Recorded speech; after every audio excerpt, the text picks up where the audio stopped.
एक बार की बात है, राजा अकबर व बीरबल दरबार में बैठे कुछ अहम मामलों पर चर्चा कर रहे थे। तभी बीरबल ने अकबर से कहा, मुझे लगता है कि ज़्यादातर पुरुष जोरों के गुलाम होते हैं और अपनी पत्नियों से डर कर रहते हैं। बीरबल की यह बात राजा को बिल्कुल भी पसंद न आई। उन्होंने इस बात का विरोध किया। इस पर बीरबल भी अपनी मनमानी पर अड़ गए। उन्होंने राजा से कहा कि वे अपनी बात को सिद्ध कर सकते हैं, मगर इसके लिए राजा को प्रजा के बीच एक आदेश जारी करवाना होगा।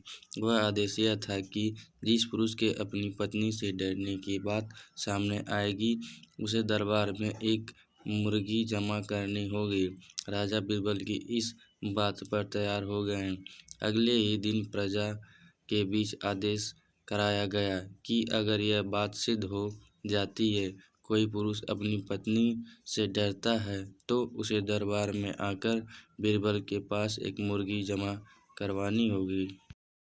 फिर क्या था, देखते ही देखते बीरबल के पास ढेरों मुर्गियाँ इकट्ठा हो गई और सैकड़ों मुर्गियाँ महल के बीच घूमने लगीं।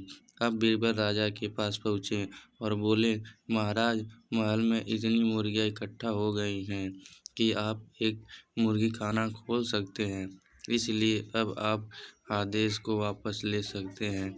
मगर महाराज ने इस बात को गंभीरता से नहीं लिया और महल में मुर्गियों की संख्या धीरे धीरे और भी ज़्यादा बढ़ने लगी। यह सुनते ही राजा चौंक उठे और बोले, बीरबल, तुम ये किसी बातें कर रहे हो? महल में पहले से ही 2 महारानियां मौजूद हैं।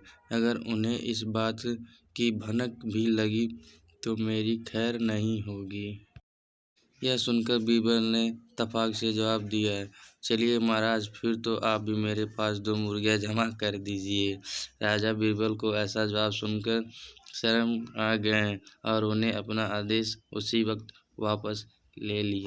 ऐसे ही मज़ेदार कहानियाँ सुनने के लिए हमारे चैनल को लाइक, सब्सक्राइब एंड शेयर जरूर करें। Thank you for watching my YouTube channel.